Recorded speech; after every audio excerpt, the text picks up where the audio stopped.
'Twas the night before Christmas, when all through the house not a creature was stirring, not even a mouse.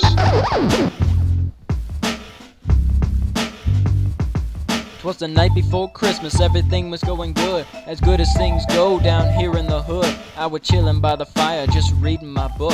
Kept watching the chimney, cause I knew there'd be a crook. Had thoughts of last Christmas running through my head. It wasn't the present, but what we're missing instead. I had a knife in my pocket, and I also had my gat. Ready, put some hollow tips all up in this fat. Went up on the roof, I heard some bells ringing. I turned out the lights, but my jewelry was blinging. So I ran behind the couch, needed somewhere to hide. Then I cocked my gun and laid down on my side.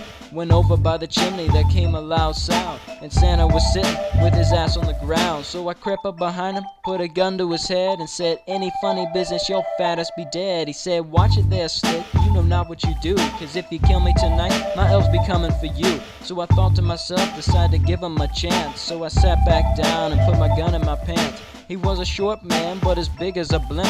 With his bright red suit, man looked like a pimp. We heard stomping on the roof, some that reindeer game. Then he yelled at them all, he called them by name. He said Dasher, and Dancer, and Prancer, and Vixen, Comet, and Cupid, and Donner, and Blitzen. I said, "Hey man, forgot about the one with the red nose." He said, "Rudolph ain't here, he be pimping them hoes." Then he reached into his sack, said, "I believe this for you.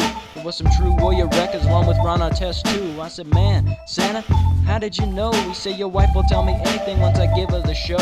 Then he looked at me and chuckled, said, "Dog, I got you good." I said, "You better watch it, Gringo, we don't play in the hood." Then he reached back in his sack and got gift after gift. He placed them on the tree, the man was so swift. Then he went over to the stockings all hung by the fire, when I noticed that the man had a sexual desire. And after filling them with candy, all the same type, he reached into his pants and pulled out his pipe. Then he slowly lit it up and took a big puff. Then he said to me, "Man, this night'll be rough." So I gave him a cookie and told him to have a good night. He said, Happy Christmas to all, and to all a good night.